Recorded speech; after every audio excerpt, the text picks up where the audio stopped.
హన్మకొండ జిల్లా ధర్మసాగర్ మండలం తాటికాయలలో కాంగ్రెస్ పార్టీకి చుక్కెదురైంది. గ్రామ పంచాయతీ ఎన్నికలో కాంగ్రెస్ బలపరిచిన అభ్యర్థి ఓటమి పాలయ్యారు. ఎమ్మెల్యే కడియం శ్రీహరి ప్రధాన అనుచరుడు పెసరు రమేష్ సతీమణి రాజేశ్వరి ఓడిపోయారు. బీఆర్ఎస్ బలపరిచిన అభ్యర్థి ననుబాల సోమక్క మొగిలి 186 ఓట్ల మెజార్టీతో విజయం సాధించారు.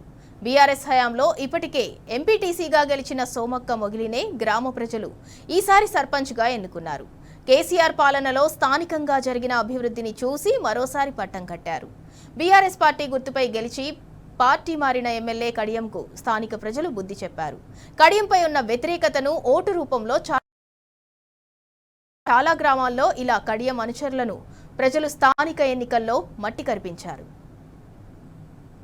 మా అభిప్రాయాల మేరకు నా పైన ఉన్న ప్రేమతోటి నన్ను గెలిపించిన తాటికాయల గ్రామ ప్రజలకు నేను 5 సంవత్సరాలు రుణపడి ఉండి వాళ్ళ గ్రామ అభివృద్ధిలో తోడ్పడతాను. నా వంతు సహకారం తాటికాయల గ్రామ ప్రజలకు ఉంటుంది. అలాగే ఊరి ప్రజలను అందరినీ కలుపుకొని అంటే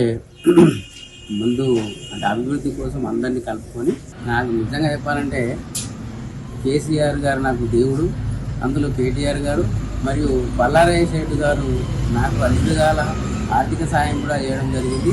వారి వేలు మర్చిపోను. అలాగే గుండెటి రాజేశ్వరరెడ్డి గారు కూడా మాకు అత్యంత గొప్ప. నేను అసలు నాకు రాజకీయ భిక్ష పెట్టింది రాజేశ్వరరెడ్డి గారు. మళ్ళీ అందరి సహకారంతో తాటికాయల గ్రామాన్ని అభివృద్ధి చేసుకుంటుందని మనం చేసుకుంటున్నాను.